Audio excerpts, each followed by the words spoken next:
Bom, vai entrar para gravar aqui, joia, tá gravando. Eu vou partilhar a tela com vocês agora, esse assunto que nós vamos trabalhar. Bom, antes de iniciar o assunto novo, deixa eu só fechar essa janelinha aqui. Eu vou voltar no conceito de condução e convecção térmica para a gente não perder a ideia do conteúdo. Então, ó, condução térmica.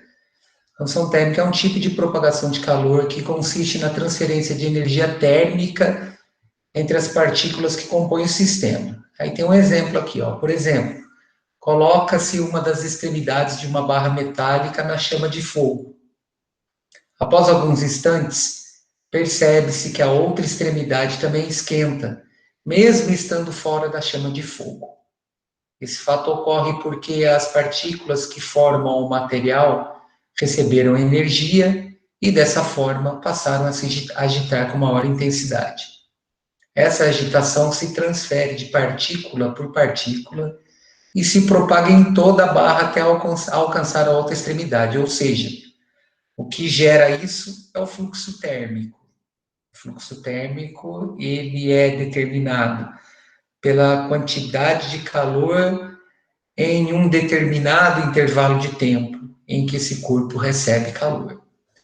Bom, esse tipo de transferência ocorre com maior ou menor facilidade, dependendo da constituição atômica do material, a qual faz com que ele seja classificado como condutor ou isolante de calor.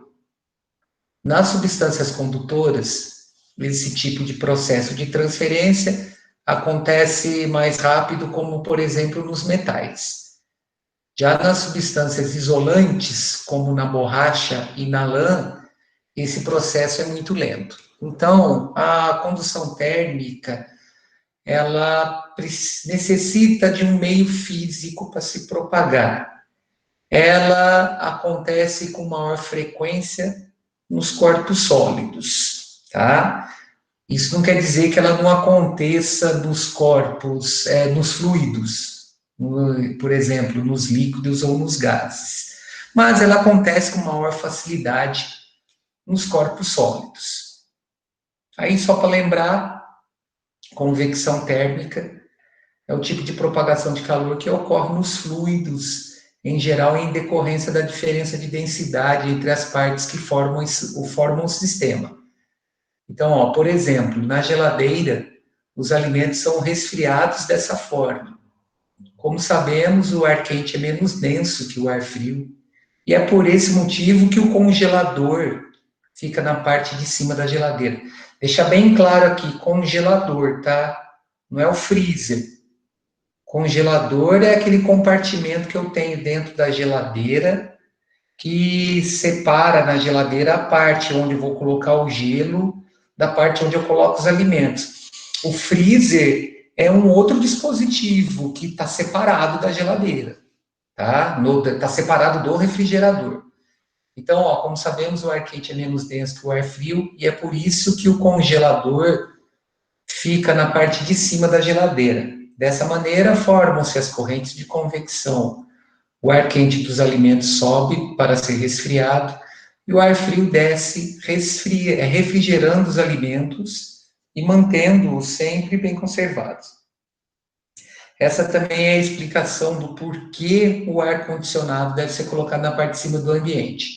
Então, nós paramos aqui. Eu dei uma introdução na parte de radiação, mas eu vou voltar para a gente não ficar perdido no assunto.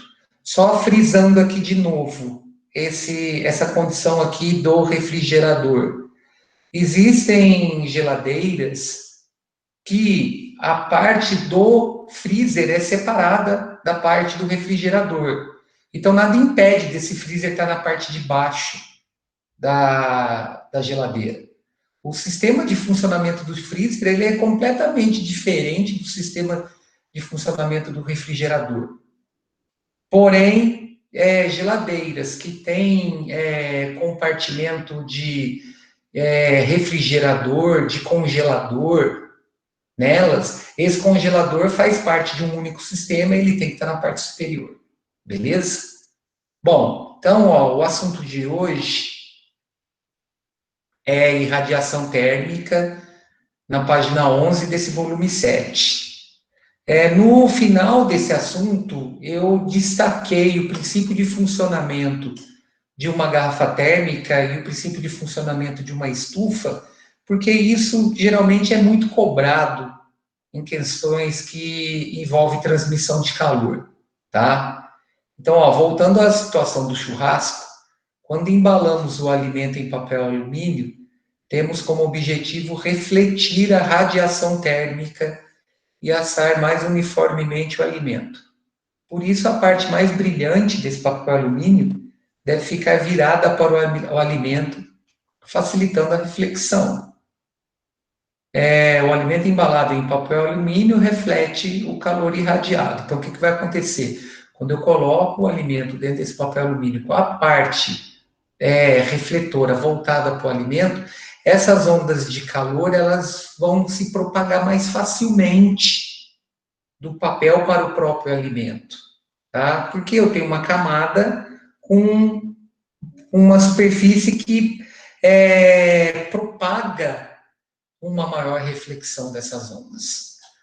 A luz que podemos enxergar, as micro-ondas emitidas por um forno, o infravermelho usado em aparelhos de fisioterapia e os raios-x utilizados em radiografias são exemplos de radiação, ondas eletromagnéticas que se propagam à velocidade da luz.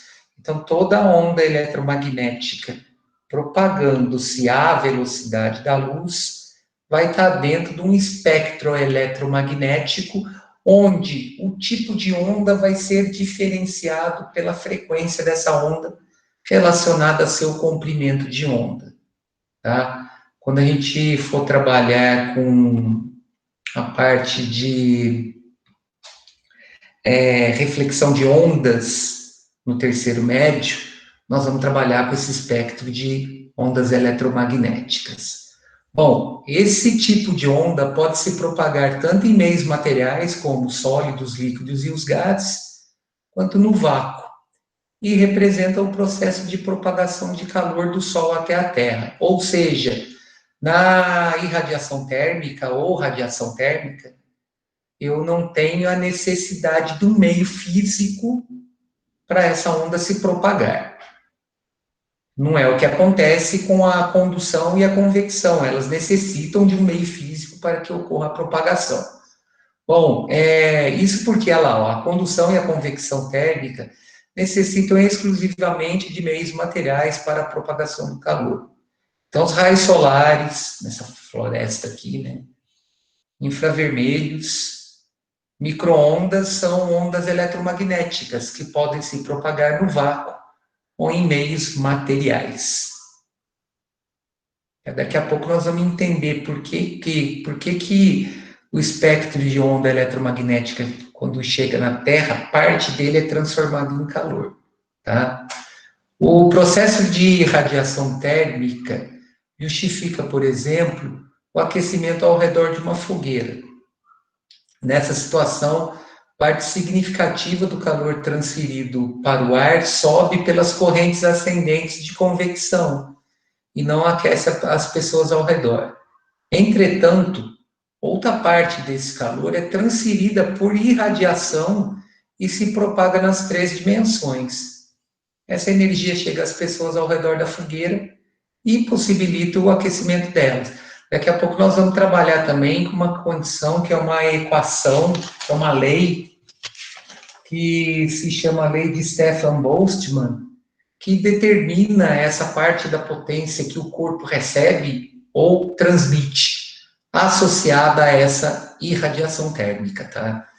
Entretanto, outra parte desse calor é transferida por irradiação e se propaga nas 3 dimensões, como eu já disse. Essa energia chega às pessoas ao redor da fogueira e possibilita o aquecimento delas.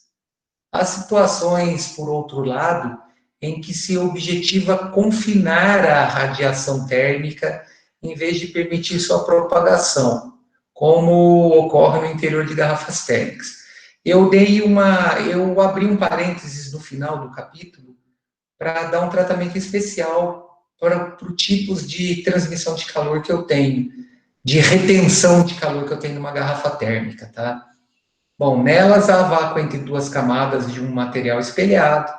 O vácuo impede a perda de calor por meio da condução e o material espelhado reflete a radiação emitida pelo líquido confinando no interior da garrafa.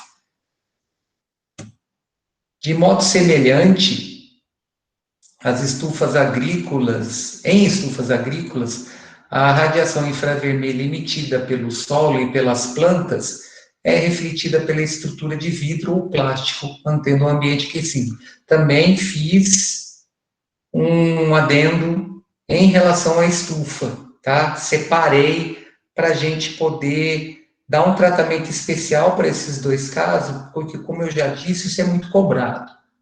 Então, ó, na garrafa térmica, por enquanto, ó, eu tenho uma proteção externa feita geralmente de plástico. Entre as duas paredes de vidro dessa garrafa, eu tenho uma região de quase vácuo, tá? Essas paredes de vidro são espelhadas. Esse quase vácuo impede a propagação do calor por condução, por convecção. A superfície da ampola, por ser de vidro, impede essa troca de calor por condução também, porque o vidro é mau condutor.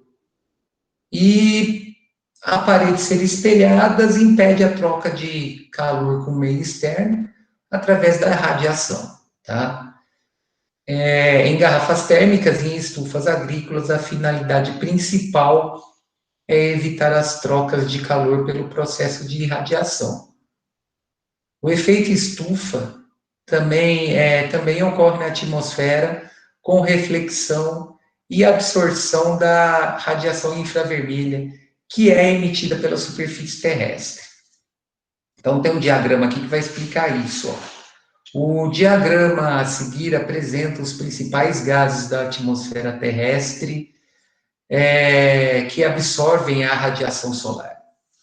O gráfico da intensidade espectral é o gráfico mais acima, que está no próximo slide, apresenta em vermelho a radiação que incide sobre a superfície da Terra. Ainda no gráfico de intensidade espectral em azul, é apresentada a intensidade em função do comprimento de onda da radiação irradiada pela Terra. Aqui nós não iremos fazer um estudo profundo, não. A gente só vai ter uma ideia do que acontece quando essas ondas eletromagnéticas atingem a superfície da Terra e o que a Terra faz depois que recebe essas ondas. Então, observe. O gráfico mostra que, de toda a radiação incidente na Terra, de 70% a 75% da energia transmitida pelo Sol atinge o solo. Então, é essa parte aqui, representada em vermelho no gráfico. Então, eu tenho lá a incidência de radiação eletromagnética do Sol na Terra, passa para a gente de 70% a 75%.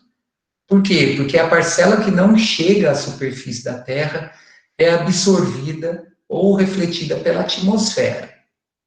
A radiação que chega ao solo aquece a Terra, a qual a reemite, porém na frequência de infravermelho, representado pelo gráfico azul. Então, o que vai acontecer? A gente recebe essa irradiação eletromagnética do Sol, de 70% a 75% passa pela atmosfera. De 15 a 30 fica detido na atmosfera. Aí o que vai acontecer? De 15 a 30 não, de 30 a 25 fica retido na atmosfera. Aí o que vai acontecer? Na hora que essas ondas eletromagnéticas atingem a superfície da Terra, parte dela é transformada em calor. E ela é reemitida para a superfície, da superfície. Ou seja, na hora que a Terra absorve essas ondas eletromagnéticas, ela vai aquecer o solo e isso vai ser transformado em ondas de infravermelho que serão reemitidas. Aí o que vai acontecer? Ó? Todavia, da radiação reemitida pela Terra, somente de 15 a 30% passa pela atmosfera, sendo liberada para o espaço. Ou seja, a atmosfera ela vai funcionar aí como um meio opaco, vamos colocar assim. Ela impede de que essas ondas retornem totalmente para o espaço. Isso faz com que a Terra mantenha uma temperatura média, em torno de 15 graus. Tá? A atmosfera ela é isolante térmico, ela vai impedir que essas ondas de infravermelho sejam reenviadas para o espaço de novo, onde a temperatura é o zero absoluto. Então, eu vou ter um desequilíbrio total dessa fonte de calor, né? Se ela proporcionasse o reenvio de toda essa radiação.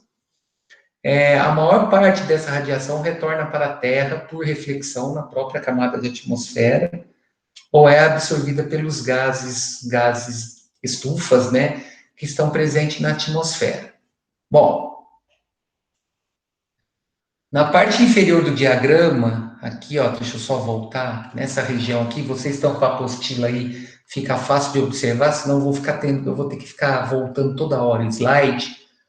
Na parte inferior do diagrama é apresentada a intensidade da radiação absorvida pelos gases da atmosfera.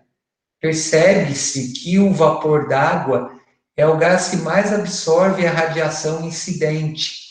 Porém, essa absorção ocorre para radiações de baixa frequência, em especial o infravermelho. Dessa forma, o vapor d'água não contribui significativamente para a absorção dos raios ultravioleta. Tarefa essa realizada especialmente pelo gás ozônio.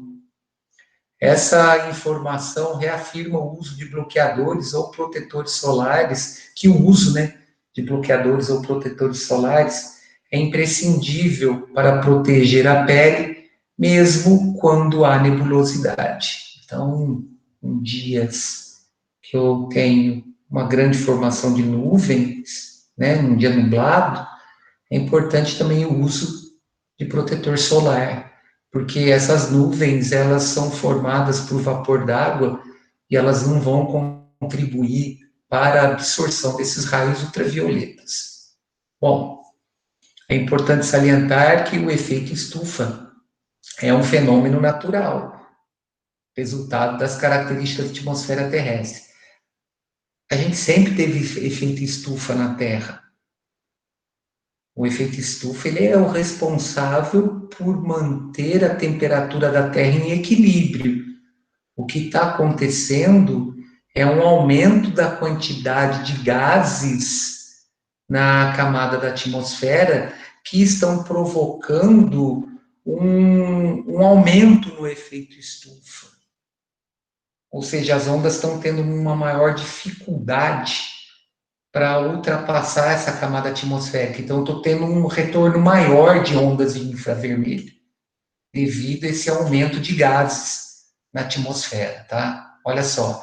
No entanto, a emissão excessiva de gases como o dióxido e o monóxido de carbono causa alteração na composição e nas propriedades físico-químicas da atmosfera, provocando mudança no seu padrão de absorção e reflexão.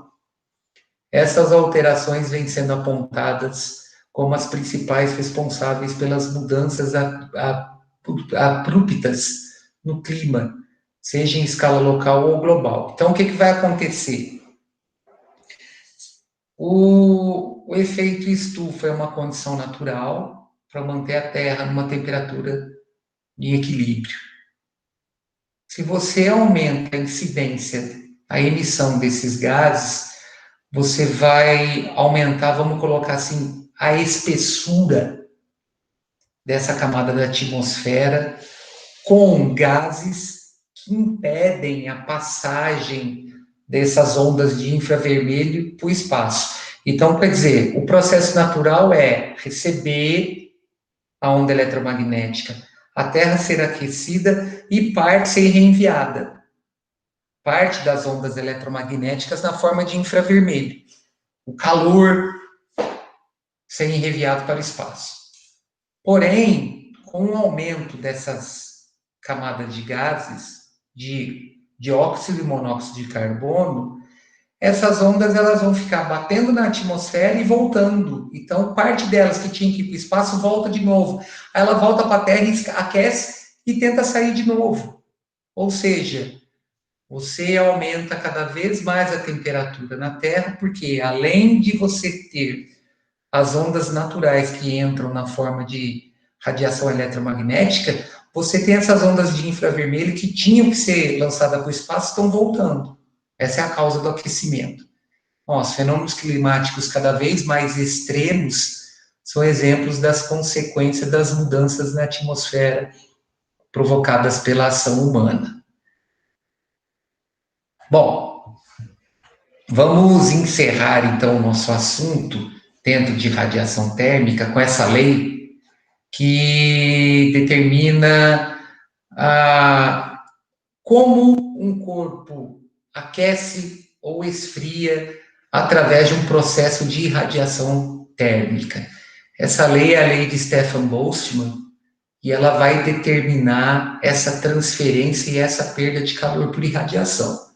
Então, observe, todos os corpos, independentemente do material dos quais são formados, emitem e absorvem radiação térmica.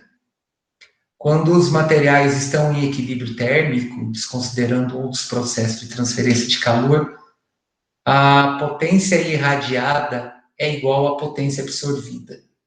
Porém, se a potência irradiada for superior à potência absorvida, o corpo tende a reduzir sua temperatura em virtude da perda de calor pela irradiação. De modo similar, se a potência absorvida for superior à emitida, a temperatura do corpo se eleva. Daqui a pouco nós vamos fechar isso, legal, com uma fórmula que vai representar a relação entre a temperatura do ambiente e a temperatura do corpo. A expressão que relaciona a temperatura de um corpo com a potência por ele irradiada ou emitida foi desenvolvida experimentalmente por Joseph Stefan e teoricamente por Ludwig Boltzmann, e é conhecida como lei de Stefan Boltzmann. A potência emitida por um corpo depende da sua temperatura, dimensão e natureza, ou seja, de que tipo de material que esse corpo é constituído. Stefan e Boltzmann perceberam que a taxa com que um corpo emite energia térmica é diretamente proporcional à quarta potência da sua temperatura. Olha lá, ó, a temperatura do corpo elevado à quarta potência.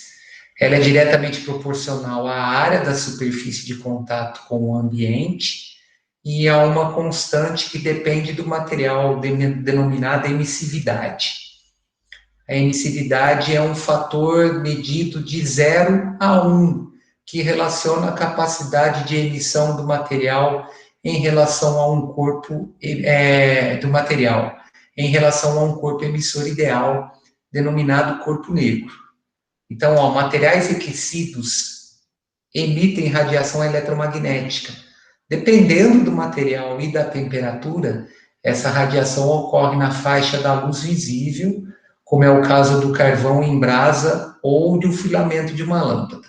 Bom, voltando aqui, daqui a pouco eu explico essa condição de corpo negro, tá? O que ele causa na temperatura do corpo relacionada à quantidade de energia que ele vai absorver ou transmitir, tá? Então, a potência emitida por um corpo, ela é, portanto, igual a essa expressão que está relacionada aqui, ó, sigma vezes a emissividade, vezes a área do corpo, vezes a quarta potência da temperatura deste corpo. Ou seja, essa potência emitida, esse calor que o corpo irradia, ele é diretamente proporcional a esses 4 fatores. Então, ó, explicando aqui, ó, corpo negro é assim denominado por ser capaz de absorver ou emitir radiação em qualquer comprimento de onda. Por isso, possui a emissividade e absorvidade igual a 1. Então, o corpo negro é um corpo que tem a capacidade de absorver e emitir do mesmo modo toda a energia que ele recebe ou que ele perde, tá? Voltando na equação, o termo representado pela letra grega sigma representa a constante de proporcionalidade denominada constante de Stefan Boltzmann, e ela é igual a 5,67 vezes 10 a menos 8 watt por metro quadrado vezes Kelvin, a quarta potência. Por que tem essa constante aí? Porque eu estou relacionando a potência com grandezas, e essa relação é associada a grandezas diretamente proporcionais. Então, para eu transformar uma proporção em equação, eu tenho que sempre inserir uma constante. Tá? Isso daí através de experimento, variando-se a área de absorção, a temperatura do corpo e o tipo de material constituído por corpo, eles chegaram nesse valor constante aqui, associando a potência que esse corpo emitia. Bom, de modo semelhante à emissão, a potência absorvida por um corpo também depende da temperatura, da dimensão e da propriedade e da natureza dos corpos. Porém, a característica do material que se relaciona à sua capacidade de absorver a radiação é denominada absorvidade A minúsculo. A absorvidade de um material é igual à emissividade desse material. Então, esses valores que variam de 0 até 1 são sempre iguais. Assim, a potência absorvida por um corpo que está em um ambiente com temperatura TA, esse TA é a temperatura do ambiente, é igual a potência absorvida é a constante de proporcionalidade sigma, vezes a absorvidade do material, vezes a área de superfície do material, vezes a temperatura do ambiente elevado à quarta potência. Por exemplo, quando você vai instalar sistema de aquecimento central, aquecimento solar, uma maior quantidade de placas resulta numa maior área. Então, você vai ter uma maior potência absorvida. Outra coisa que acontece nessas placas, não sei se vocês já perceberam, elas são pintadas de preto. Por quê? Porque ela vai ter uma condição de absorver mais essas radiações eletromagnéticas. E sobre a superfície dessas placas que são de metal pintado de preto, metal um bom condutor, eu tenho uma superfície de vidro. Porque o que acontece? O vidro é transparente à onda eletromagnética, mas ele é opaco à onda térmica, à onda relacionada à onda de calor. Então, aquele calor fica retido ali na placa e eu tenho um melhor aproveitamento dessas radiações solares, tá?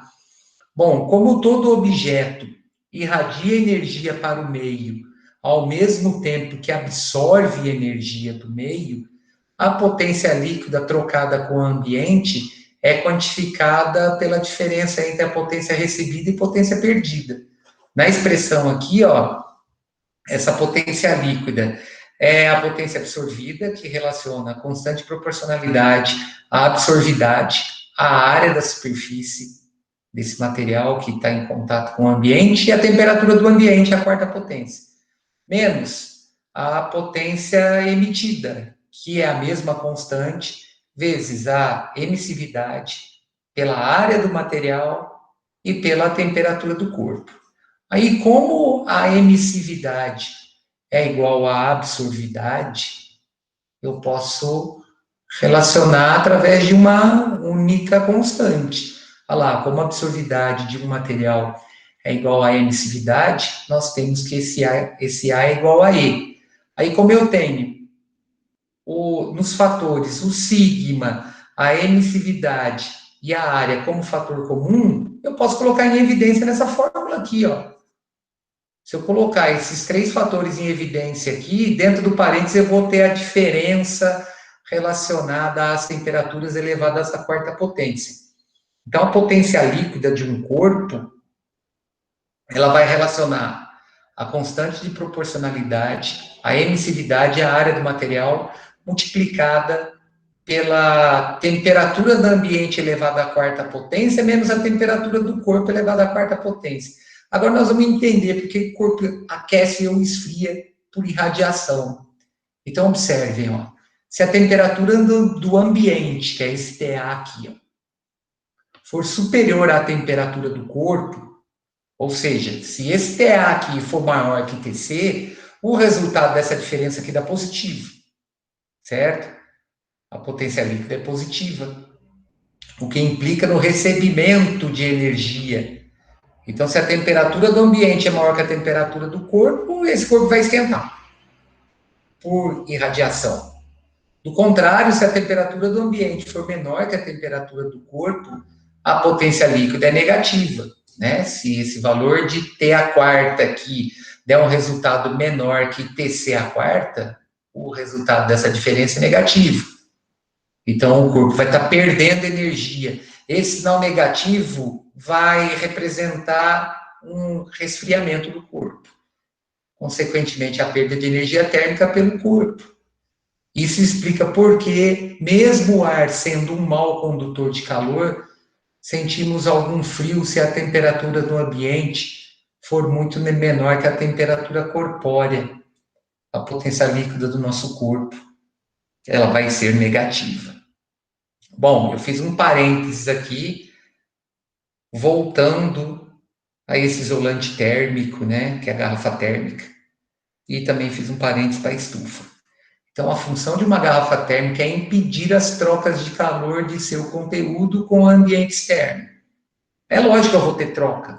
Na hora que eu tiro essa tampa isolante aqui, eu estou trocando calor com o meio externo. Aí, até que tudo entre em equilíbrio de novo, eu vou ter uma perda de calor do líquido quente, por exemplo, que está dentro da garrafa, com esse ar que entrou do meio externo, né? Então, dessa forma, é construída de modo a evitar, tanto quanto possível, aí, ó, a condução, a convecção e a radiação. Isso é feito da seguinte maneira: a condução e a convecção são evitadas através de uma região de ar rarefeito. O ideal seria o vácuo, né? Entre as paredes duplas internas. Então, na ampola da garrafa, eu tenho quase um vácuo perfeito aqui entre essas duas paredes, o que impede essa troca de calor por condução ou por convecção, porque essas duas transmissões de calor precisam de um meio físico para se propagar. Então, numa região de vácuo, o vácuo é nada, e eu não vou ter esse meio físico, tá?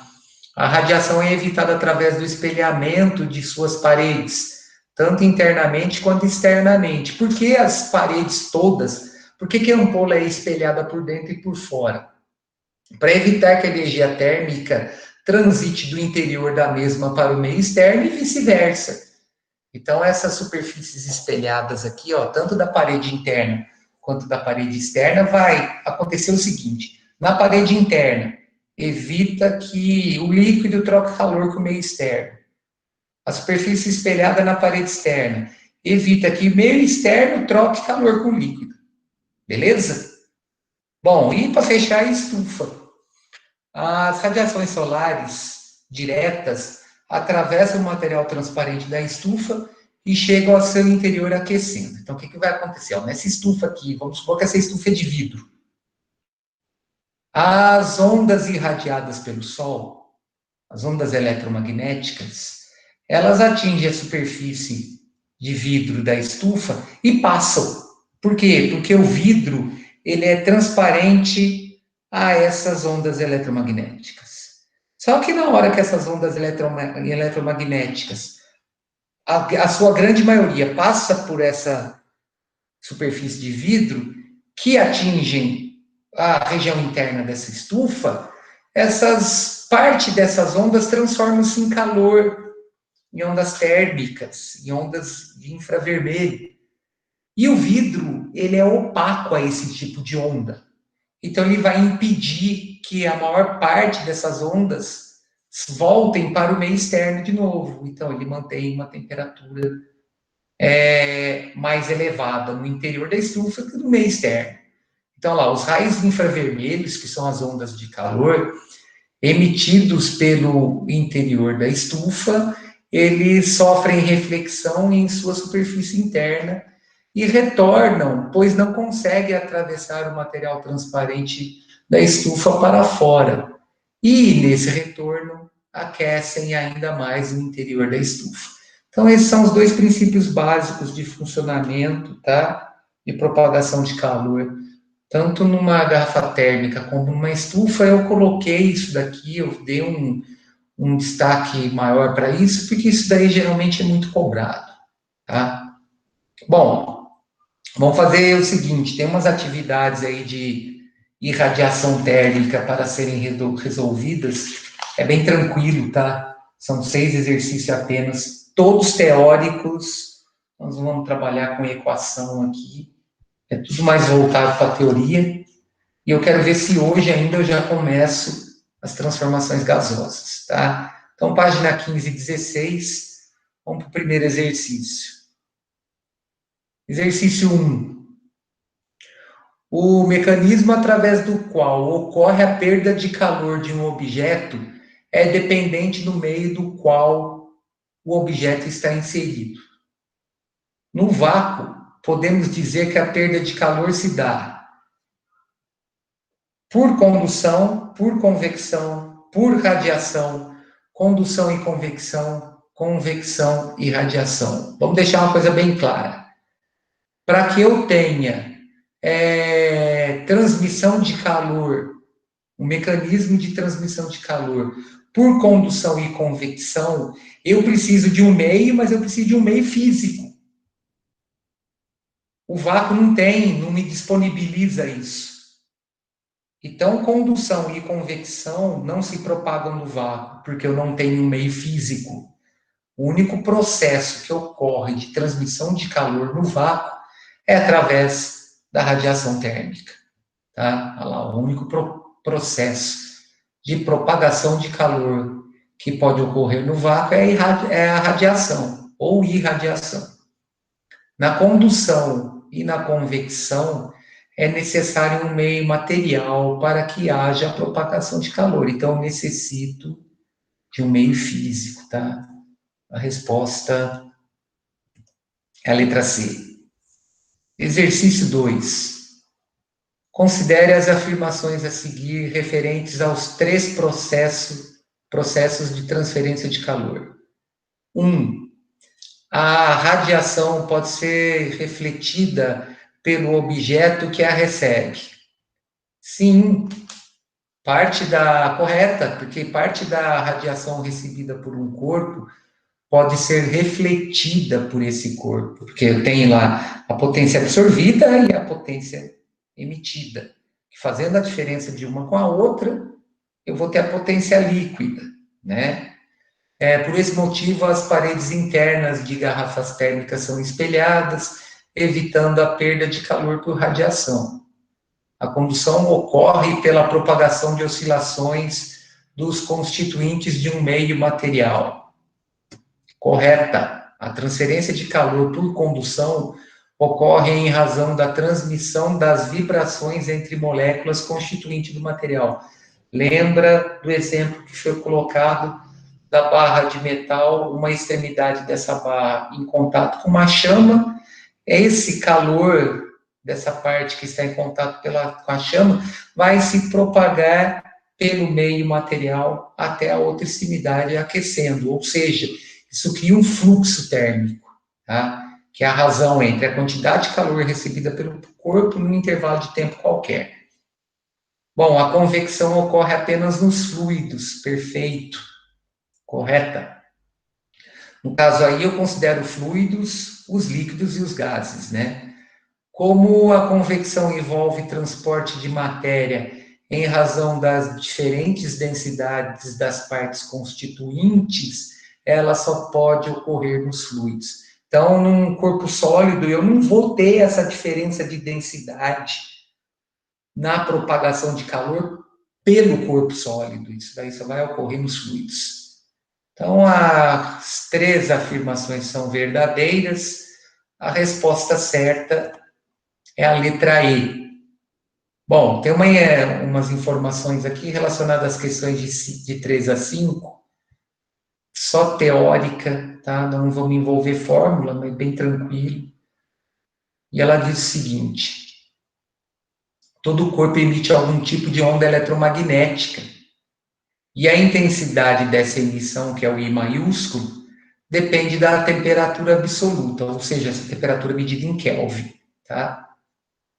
A lei de Stefan Boltzmann expressa quantitativamente essa relação pela equação. A intensidade de emissão é a constante de proporcionalidade vezes a temperatura elevada à quarta potência. Então, se eu aumento a temperatura, eu aumento a intensidade dessa emissão, tá? O símbolo sigma refere-se a uma constante denominada constante de Stefan Boltzmann. A radiação recebida por um corpo pode provocar aquecimento e a emitida, resfriamento. Conforme a cor de um corpo, haverá uma tendência dele absorver e emitir mais energia na forma de radiação. Corpos negros, por exemplo, absorvem e emitem mais que os corpos brancos. Bom, complete os espaços com as palavras adequadas que se encontram entre parênteses. Então, ó, por essa equação aqui, ó, I igual a sigma vezes T elevado à quarta potência, pela equação de Stefan Boltzmann, é possível concluir que a intensidade da radiação I emitida por um corpo é diretamente ou inversamente proporcional à temperatura elevada à quarta potência. Vamos entender aqui para a gente completar o espaço. Observe que esse valor aqui é constante. É a constante de Stefan Boltzmann. Ele não vai variar esse valor. Então, o que vai acontecer? Eu só vou ter variação da intensidade de radiação se eu variar essa temperatura.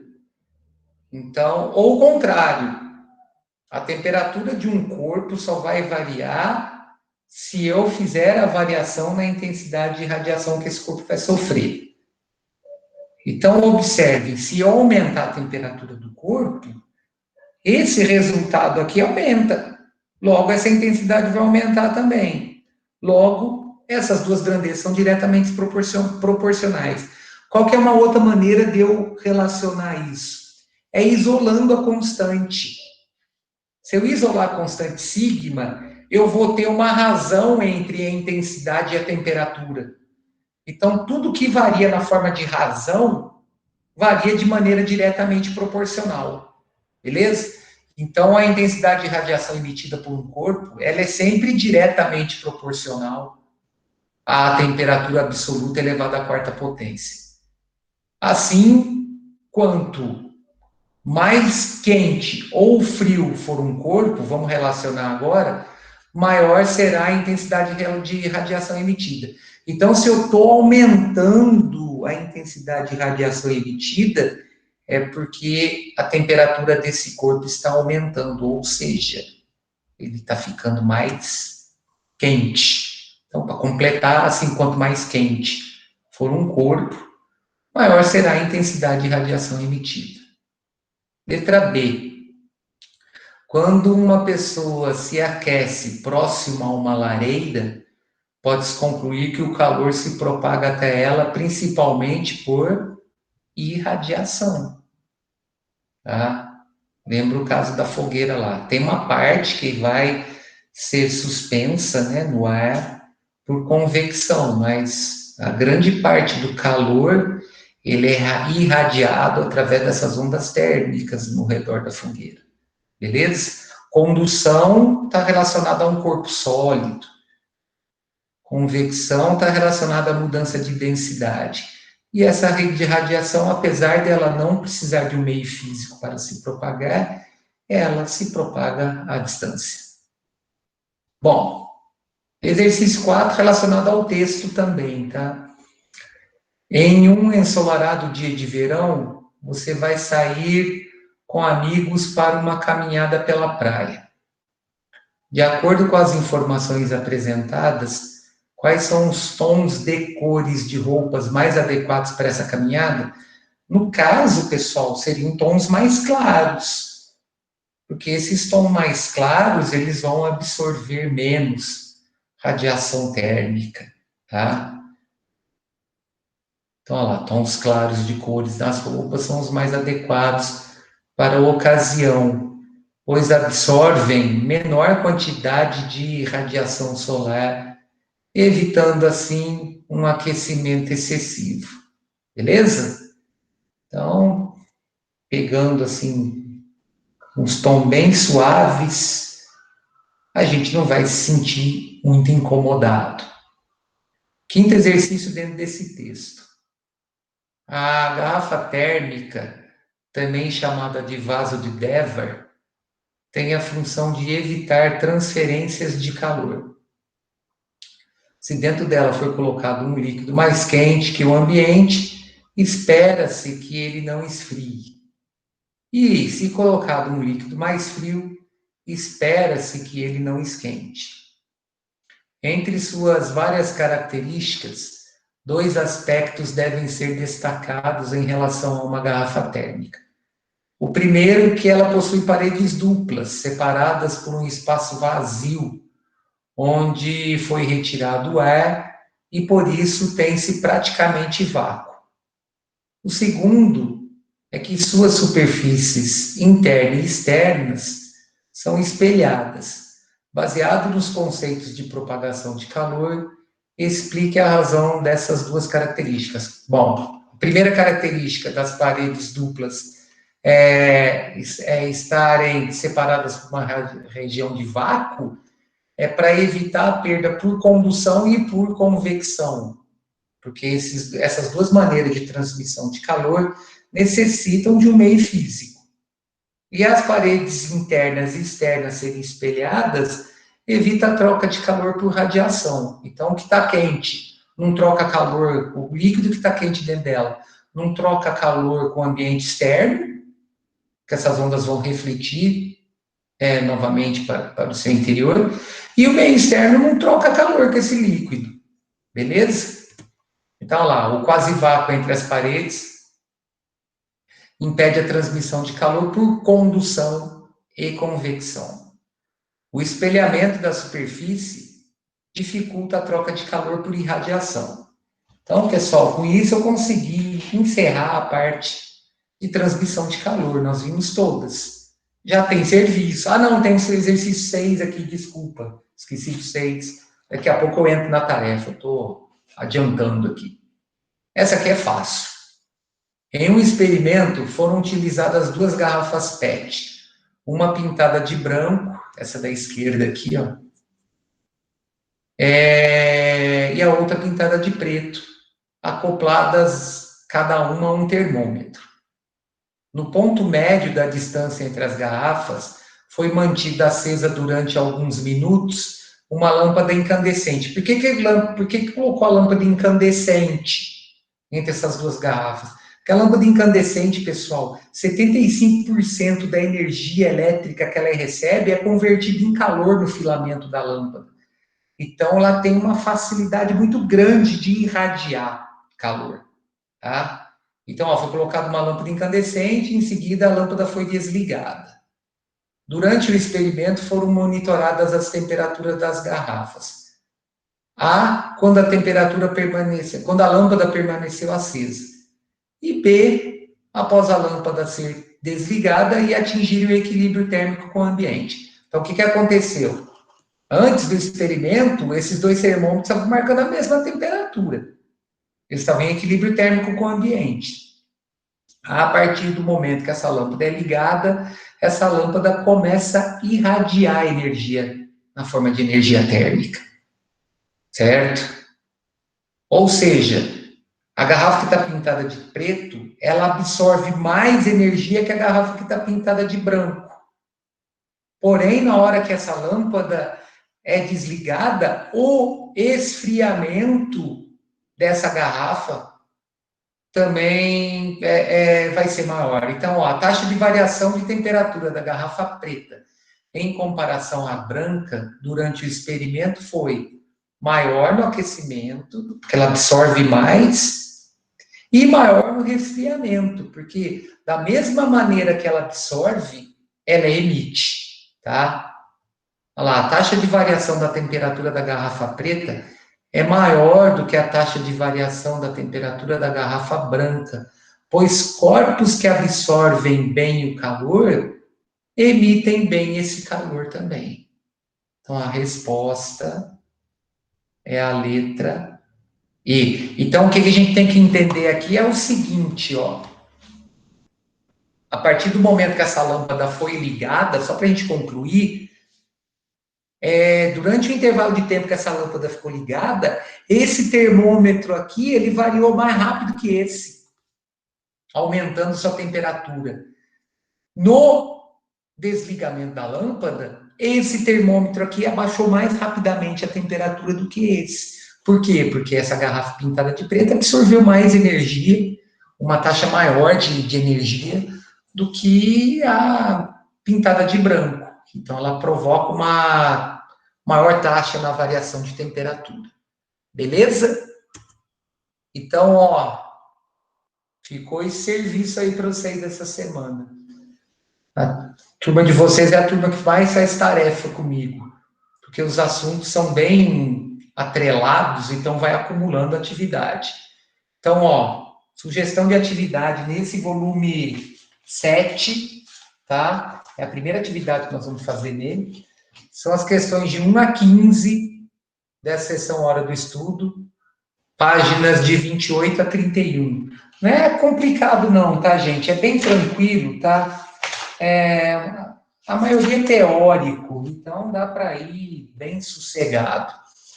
Outra coisa que eu queria colocar aqui antes de começar transformações gasosas é o seguinte: eu estava percebendo, na hora que eu estava recebendo a tarefa de vocês, eu percebi que muita gente que me entregou a tarefa não resolveu o exercício 41 da tarefa, colocou uma interrogação lá. Tá? Então, eu fiz o seguinte, eu separei a solução desse exercício aqui para vocês, eu vou resolvê-lo agora para não ficar dúvida, para não ter problema de exercício em aberto. Outra coisa também, pessoal, vou dar um conselho. Não deixem o trabalho para a última hora, tá? Não tem trabalho igual. Trabalho de todo mundo é diferente. Eu preparei 20 trabalhos, com cada trabalho com 10 questões diferentes. Então, não deixem para a última hora. O conteúdo para resolver esse trabalho, vocês têm ele todinho.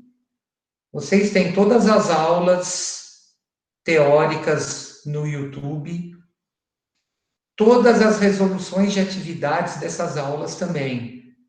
Então, tá bem tranquilo de fazer, mas eu aconselho não deixar para a última hora, porque de repente não dá tempo, tá? Fiquem atentos às soluções dessas atividades que eu vou colocando, que eu vou jogando, para poder resolver o trabalho. Beleza? Eu lembro de uma pessoa que deixou a atividade 41 em aberto e colocou como dúvida na questão, que eu estou lembrando agora, foi a Bárbara, ela deixou a questão em aberto. Então, Bárbara, desculpe o restante da turma que eu não estou lembrando, quem deixou, eu vou resolver esse exercício, mas vale para todo mundo, tá? Estou lembrando o nome da Bárbara, que veio aqui na hora que eu estava separando em ordem alfabética e eu percebi o dela em aberto. Então, eu vou resolver esse exercício, pessoal. Ele é o exercício da apostila anterior, do volume 6, é o exercício 41, ele está na página 64, tá? Eu vou resolvê-lo aqui, ó. Deixa eu pôr aqui. Então, a dúvida no exercício 41, página 64, do volume 6. O exercício diz o seguinte: colocam-se 50 gramas de gelo a 0 graus em 100 gramas de água. Após certo tempo, verifica-se que existem 30 gramas de gelo boiando na água em equilíbrio térmico. Admitindo-se que não ocorreu troca de calor com o ambiente e que o calor latente de fusão do gelo é 80 calorias por grama, responda: qual a temperatura final da mistura? Vamos entender, pessoal. Ó, eu tenho 50 gramas de gelo, onde parte desse gelo passou para a forma líquida e parte continuou sólido, ou seja, a maior parte, né? 30 gramas continuaram boiando, eu tive 20 gramas que derreteram. Então, o que aconteceu? Como eu tenho 100 gramas de água com a inclusão de 20 gramas da água proveniente do gelo, e eu continuo tendo gelo nessa mistura, isso significa que tudo manteve a temperatura de equilíbrio em 0 graus, tá? Olha lá, como ainda existe gelo, a temperatura de equilíbrio é de 0 graus. Aí ele quer saber qual que é a temperatura inicial dessa água para eu ter essa condição de misturar 50 gramas de gelo a 0 grau com 100 gramas de água e ter a formação de 30 gramas de gelo boiando na superfície da água. Ou seja, no caso agora eu tenho que adicionar, né, 20 gramas de água nessa água que estava dentro desse recipiente. Então, a história aqui vai ficar o seguinte, ó, o somatório das quantidades de calor, pelo princípio da troca de calor, é 0. O que um ganha, o outro perde. Certo? O que um ganhou, ganhou porque alguém perdeu. Então, a quantidade de calor do gelo mais a quantidade de calor da água, ela vai ter que ser igual a 0. Só que, para essa quantidade de calor do gelo, eu tenho uma certa massa de gelo, no caso, 20 gramas de gelo que viram água, correto? E 20 gramas de gelo que fundiram. Então, eu tenho que relacionar todo mundo. Como é que eu vou relacionar isso? Ó? A massa de gelo vezes o calor específico do gelo, multiplicado pela temperatura de equilíbrio menos a temperatura inicial, vai ser somado com o calor latente do gelo, que é a massa de gelo, vezes o calor latente dele, mais a massa de água vezes o calor sensível da água, vezes a variação de temperatura. Agora, vamos só entender uma coisa que está acontecendo aqui. Eu tenho 20 gramas de gelo que foram colocadas, que fundiram, que foram colocadas em contato com 100 gramas de água. Isso antes desse processo, vamos deixar bem claro, antes desse processo de transformação. Por isso que na minha expressão aqui, ó, eu tenho duas somas apenas. Essa soma de 20 e 80 é da fusão do gelo, da fusão de 20 gramas de gelo, vezes o calor latente dele. Esse 100 aqui é a quantidade de gelo, de água que eu tinha dentro desse recipiente, multiplicado pelo calor específico dessa água, onde a temperatura de equilíbrio é a temperatura de 0 graus, que é a resposta da letra A. E a temperatura inicial da água nós vamos calcular nessa expressão aqui. Então, vou ter 20 vezes 80, 1.600, esse 100 vezes 1 distribuído aqui, ó, dá menos 100 vezes a temperatura inicial da água. Bom, passando 1.600 para o segundo membro, multiplicando tudo por menos 1 e passando 100 dividindo, a temperatura inicial dessa água que estava contida dentro desse recipiente é a temperatura de 16 graus Celsius. Beleza? Tranquilo? Então, pessoal, façam sempre dessa maneira, tá? Coloca no exercício que vocês não conseguiram resolver a dúvida, que eu, na hora que eu for baixar para os meus arquivos, eu anoto aqui no meu caderninho aqui e resolvo para vocês, tá? Em relação à tarefa, alguém perdeu a anotação de quais são os exercícios? Tá tudo tranquilo? Eu já posso entrar no próximo assunto? Tudo certo? Então, beleza. Beleza, então. Então, ó, só para não ter dúvida, só para a gente não ficar perdido, deixa eu achar aqui. Tá lá, de 1 a 15, páginas 28 e 31, beleza? Então, isso para dia 18 agora, que é sexta-feira, tá? Bom, então vamos aproveitar esse nosso tempo, que a gente tem ainda aí mais de meia hora, vamos já entrar nessas transformações gasosas. Eu não vou cobrar tarefa desse assunto essa semana, eu vou cobrar tarefa para a semana que vem, mas a gente já vai adiantando o conteúdo para a gente poder cumprir essas apostilas, tá? Então, isso vai vai estar relacionado a 3 variáveis de estado, que é volume, temperatura e pressão.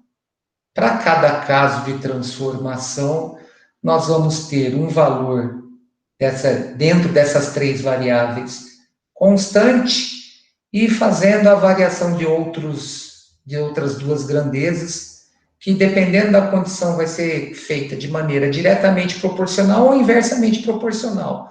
Nós vamos chegar na equação dos gases de uma maneira natural aqui, através desses conceitos, tá?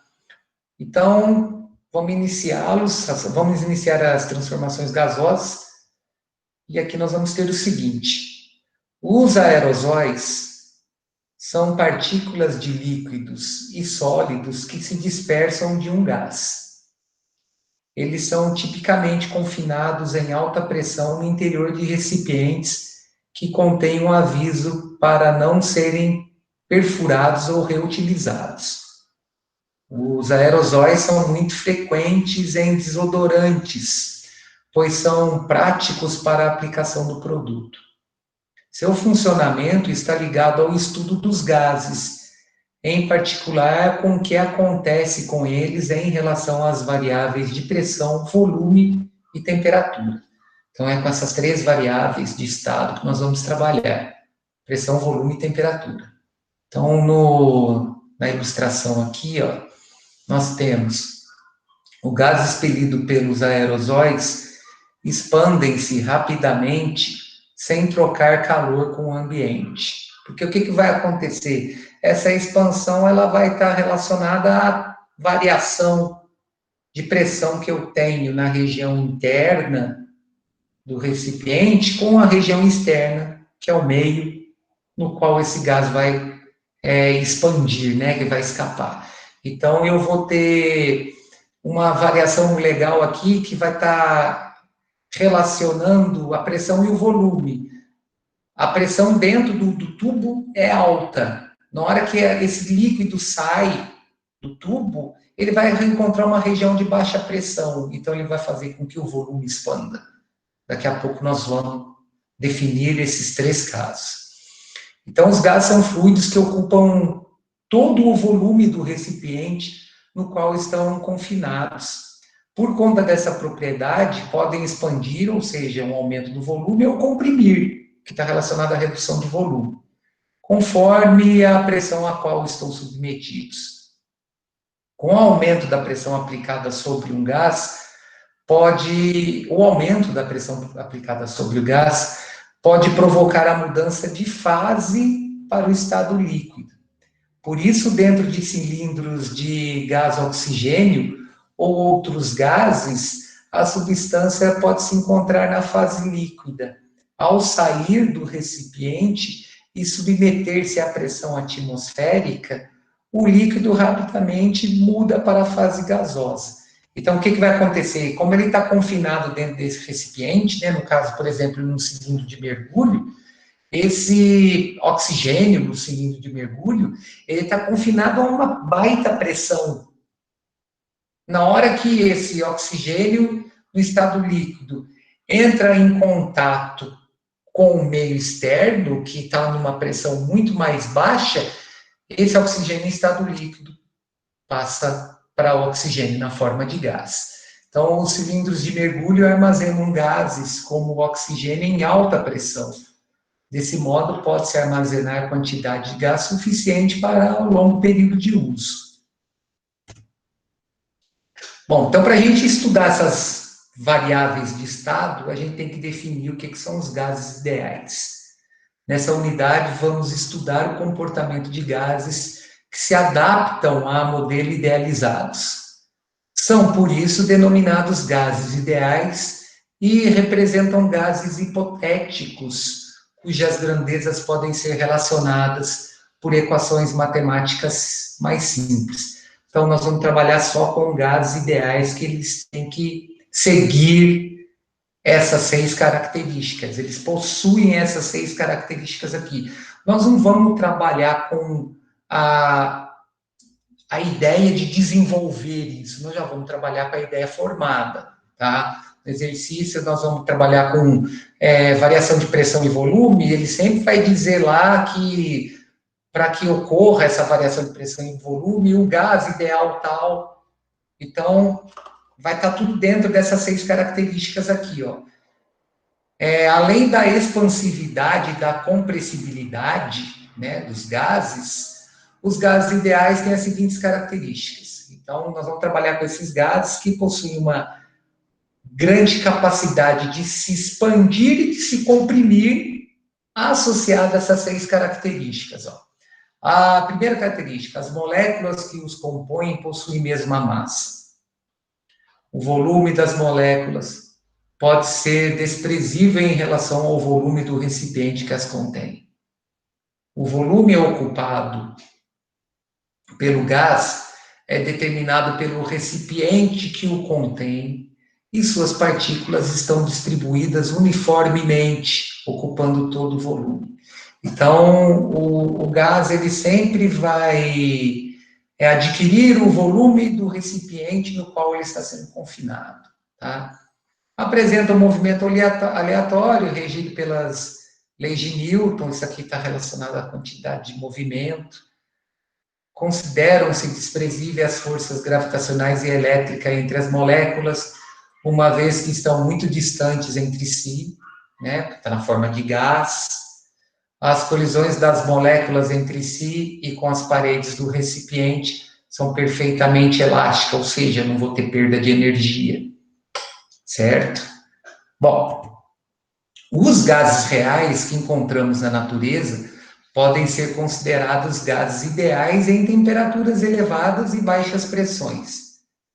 Nessas condições, as distâncias intermoleculares são grandes e as forças intermoleculares desprezíveis.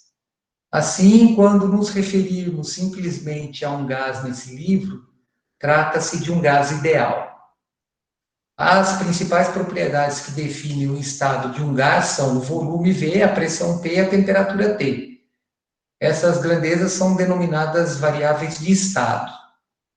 Quando uma dessas grandezas varia, o gás passa por um processo denominado transformação gasosa. Eu acredito que vocês já viram isso em química, mas aqui a gente tem que repassar esse conteúdo, porque depois nós vamos dar um tratamento mecânico para isso. Nós vamos envolver força provocando deslocamento, então nós vamos ter realização de trabalho, nós vamos ter transformação de energia, tá? Como as variáveis de estado se interrelacionam, quando uma das propriedades do gás varia, no mínimo, outra também se altera. Para o estudo das transformações dos gases ideais, vamos analisar situações em que uma das variáveis permanece inalterada e as outras variam. As principais transformações gasosas são a isocórica, que relaciona transformação a volume constante, a isobárica, que relaciona transformação a pressão constante, e a isotérmica, que vai relacionar a transformação a temperatura constante. Então, se no primeiro caso eu mantenho volume constante, eu vou variar as outras duas variáveis, que são pressão e temperatura. Aqui, mantendo pressão constante, eu vario volume e temperatura, e aqui, mantendo temperatura constante, eu vou variar pressão e volume, beleza? Vamos analisar cada uma separadamente. Então, a transformação isocórica, que é a lei de Gay-Lussac, ela diz o seguinte: nas transformações gasosas, o termo iso, do grego isos, significa igual. Então, ela se refere à propriedade que permanece constante. No caso dessa transformação, o tamanho e o volume permanecem constantes, pois córico, do grego coro, significa lugar. Portanto, uma transformação isocórica, também denominada transformação isométrica ou isovolumétrica, é aquela em que as dimensões do recipiente no qual o gás está confinado não se alteram. Portanto, o volume ocupado pelo gás, ele sempre permanece o mesmo. Certo? Então, tem 3 variáveis de estado onde uma se mantém constante, no caso, volume, eu vou ter variação das outras duas, que é a pressão e a temperatura. Olha o exemplo aqui, ó. Considere um recipiente cilíndrico com um êmbolo imóvel. Esse êmbolo aqui está travado. Tá? Então, não vou ter mobilidade na vertical aqui. Isso aqui não vai mexer. Não vai deslocar nem para cima nem para baixo. Então, com o êmbolo travado em sua parte superior. Além do êmbolo, o cilindro tem 2 instrumentos de medida. Um termômetro e um manômetro, que é um medidor de pressão. Então, ó, em um instante de tempo inicial, o gás possui uma temperatura T1, no caso aqui, ó, vamos supor que a temperatura desse gás é 180 Kelvin. E está submetido a uma pressão P1. No caso, tá a indicação no manômetro é de 50 vezes 10 a quarta Pascal. Certo? Nessa primeira situação. Uma fonte de calor aquece o gás e depois de certo intervalo de tempo, observam-se variações nas medidas de temperatura e pressão. O que aconteceu, então?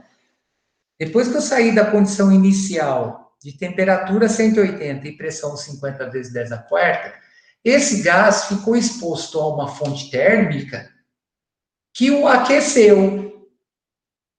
Esse aquecimento fez com que a energia cinética média dessas partículas aumentasse, certo? Eu vou ter um maior choque dessas partículas que compõem o gás com a parede do recipiente que se mantém constante. O que vai acarretar esse aumento de temperatura provocado por essa fonte? Vai provocar um aumento na pressão. Então, o exemplo aqui ficou que, após um certo intervalo de tempo, a temperatura dobrou, foi para 360 Kelvin, ocasionando um aumento na pressão relacionado ao dobro da pressão também. Ou seja, daqui eu já tiro uma ideia, né? Quando eu mantenho o volume constante, a temperatura e a pressão variam de maneira diretamente proporcional. Então, se uma dobra, a outra tem que dobrar também. Vamos deixar bem claro, hein? Ser proporcional não é ser igual. A proporção está relacionada a um fator multiplicativo que eu aplico para as duas variáveis. Então, se a proporção aqui é 2, isso significa que a temperatura dobra, ela passa de 180 para 360, e a pressão também dobra, ela passa de 50 para 100. Beleza? Então, lá, ao aquecer um gás confinado em um cilindro, observa-se o aumento da pressão caso o volume se mantenha constante. Vamos entender por que essa pressão aumenta devido a essa variação de temperatura. O fornecimento de calor para o gás provoca o aumento da temperatura. Até aqui, beleza. Com o aumento da temperatura, as moléculas mais agitadas colidem mais com as paredes do recipiente e com o êmbolo.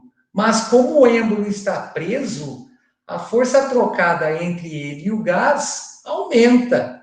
Ou seja, há um aumento na pressão. Então, só voltando aqui, ó.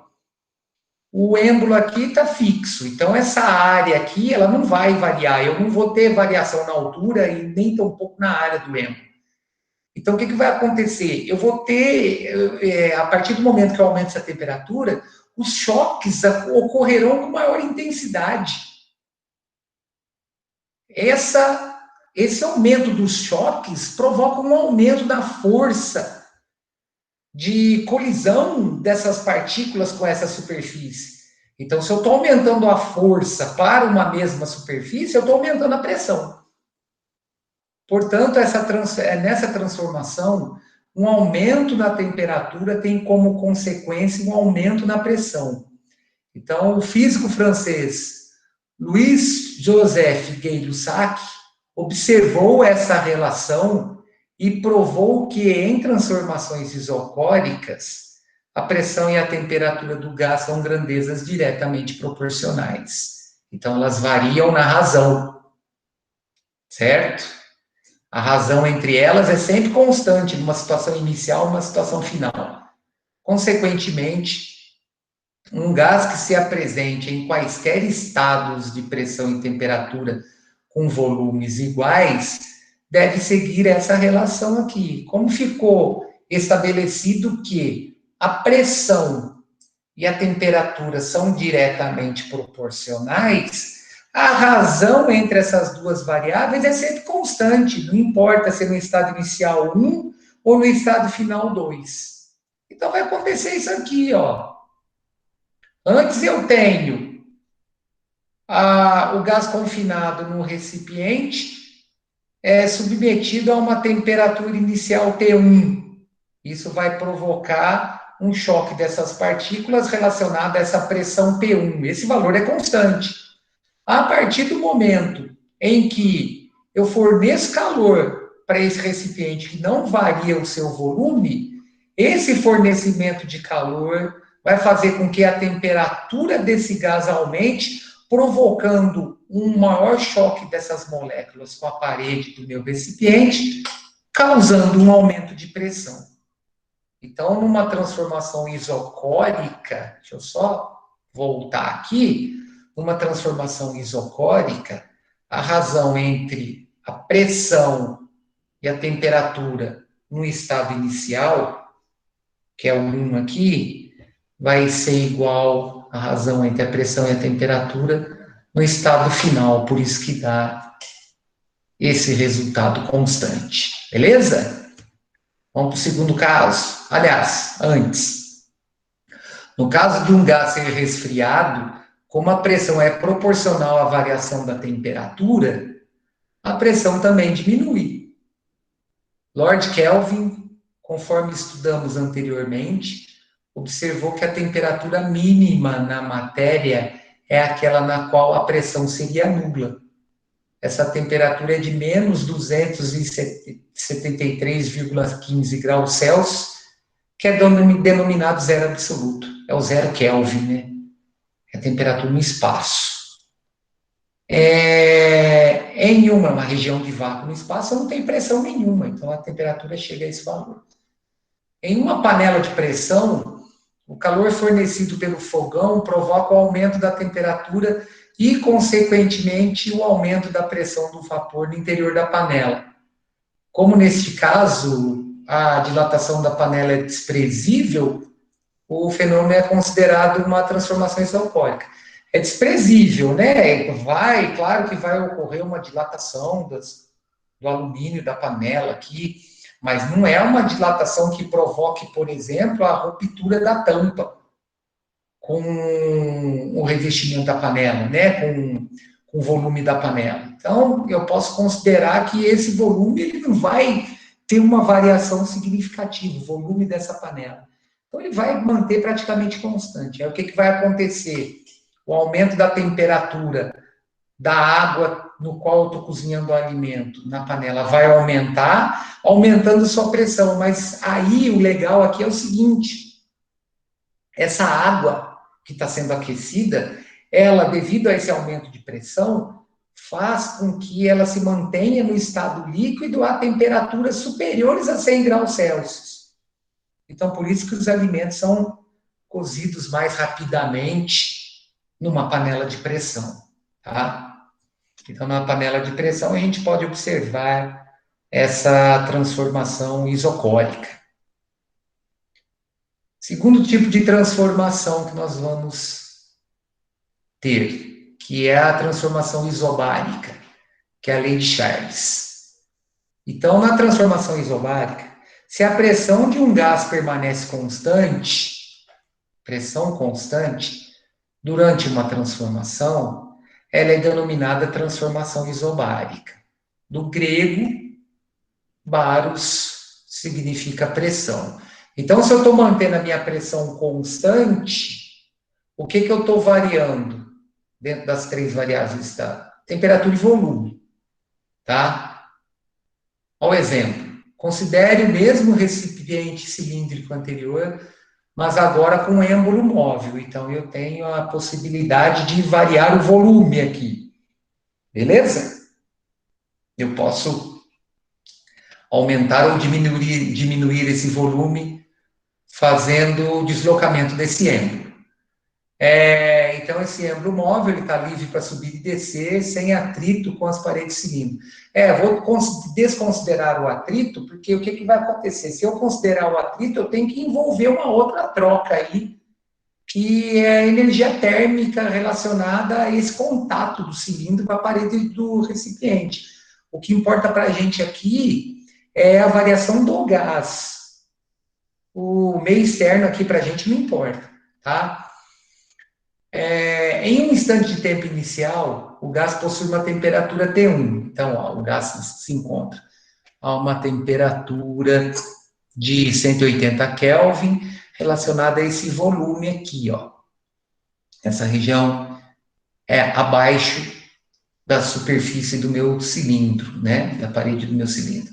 E tudo isso se encontra a uma pressão de 50 vezes 10 a quarta Pascal. Bom, uma fonte de calor aquece o gás, o que leva a variações das medidas de temperatura e volume. A pressão, neste caso, é constante, pois o êmbolo está livre para se movimentar e sua área e seu peso permanecem o mesmo. A pressão, então, permanece a mesma. Então, o legal aqui é o seguinte, pessoal. Em relação à superfície do êmbolo e a massa dele, isso aqui não altera da condição 1 para a condição 2. Então, se a massa do êmbolo é a mesma, isso significa que o peso dele é o mesmo.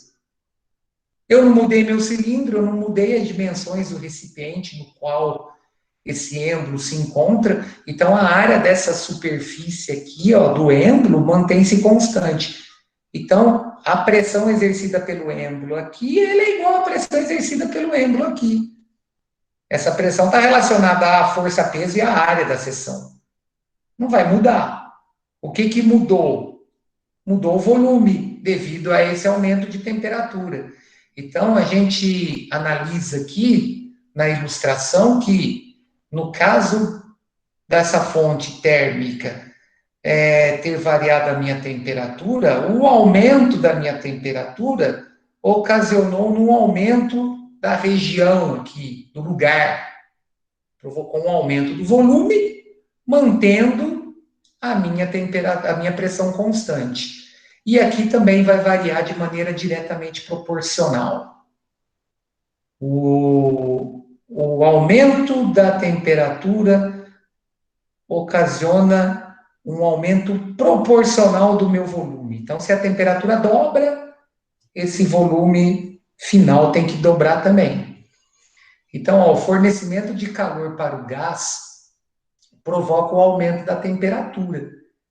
E, como consequência, o aumento do volume. Caso o gás fosse esfriado, o volume seria reduzido. O físico francês Jacques Charles observou essa relação e comprovou que, em transformações isobáricas, o volume e a temperatura do gás são grandezas diretamente proporcionais.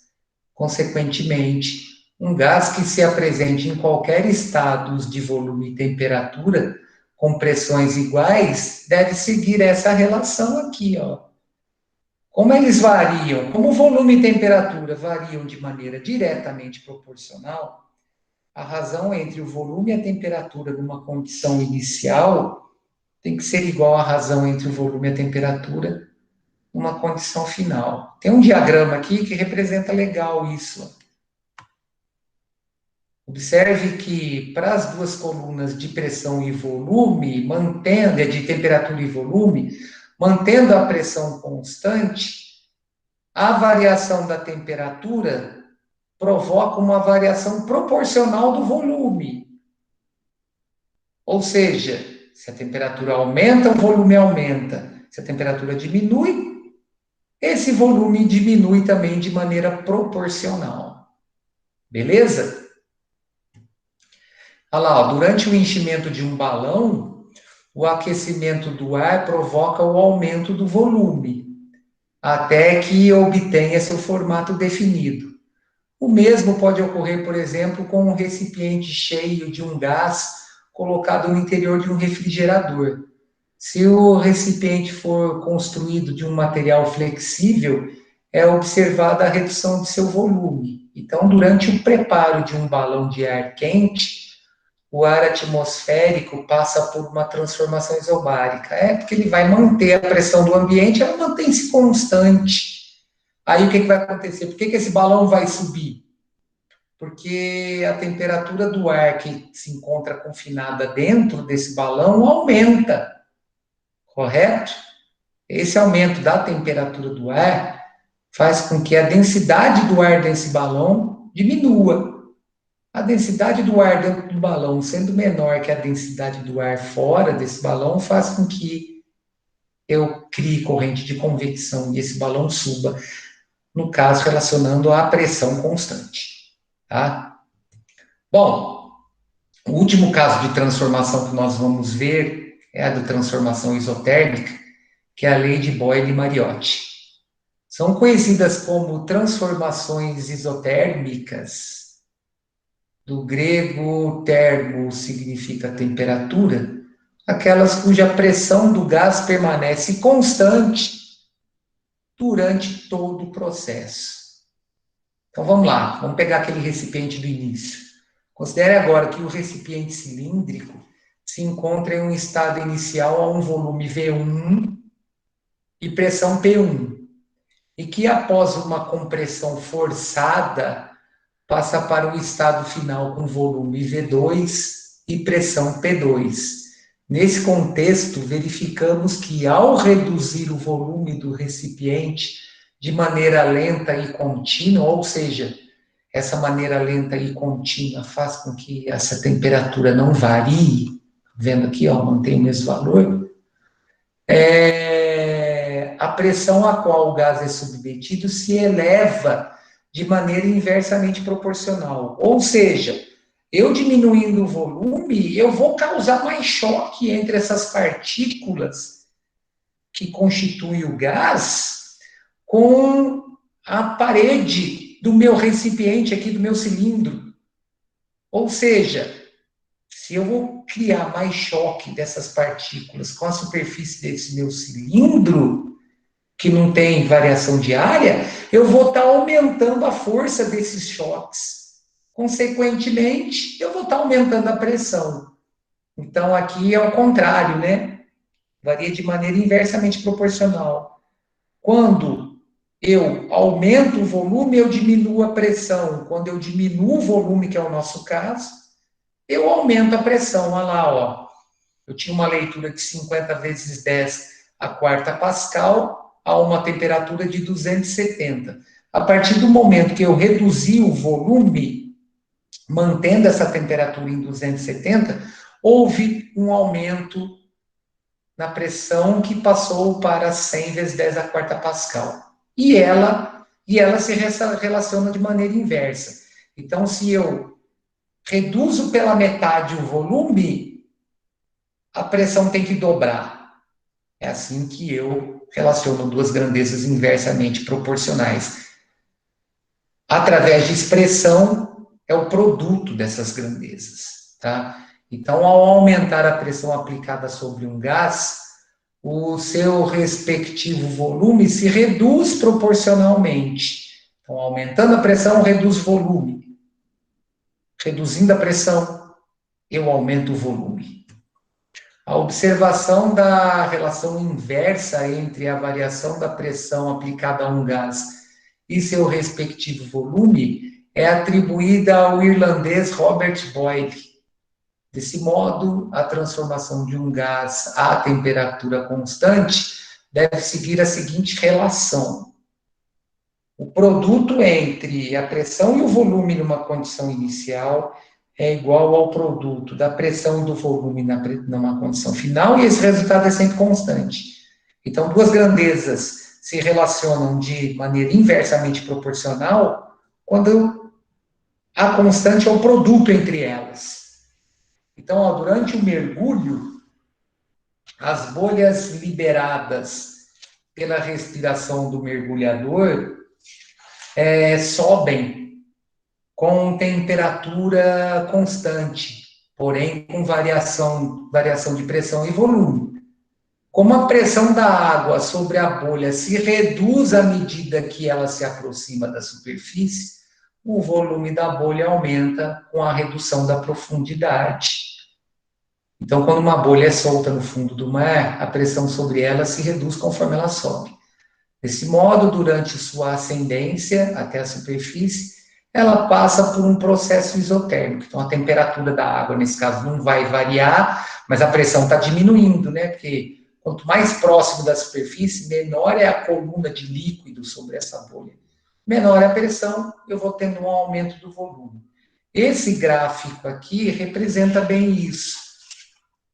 Então, se eu mantiver a temperatura do gás constante, aumentando a pressão, eu tenho uma redução do volume, reduzindo a pressão, eu tenho um aumento desse volume.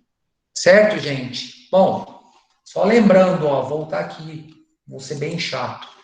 Exercício de 1 a 5, tá? Da parte de transmissão, de 1 a 15, na parte de transmissão de calor, páginas 28 a 31. Eu vou encerrar por aqui, pessoal, pelo seguinte: eu tenho que entrar numa relação aí entre número de mols e a pressão de um gás que necessita de um desenvolvimento teórico muito grande. E eu não consigo fazer isso em 5 minutos, eu nem quero fazer isso em 5 minutos, para não ter nada atropelado. Então, eu vou fazer assim: na quarta-feira eu explico isso, a gente entra na lei geral dos gases e já resolve os exercícios dessa atividade. Beleza? Bom, por enquanto é só. Boa tarde para todo mundo. A gente se encontra aqui na quarta-feira. Falou, Gabriel. Um abraço. Falou, Rafael. Falou, Tarek. Falou, tudo de bom. Tchau, Karen. Tchau, Alice. Um abraço. Tchau, professor. Tchau, gente. Falou, professor. Tchau. Falou, Ellen. Um abraço para todo mundo. Fiquem bem aí. Tchau, Daniela.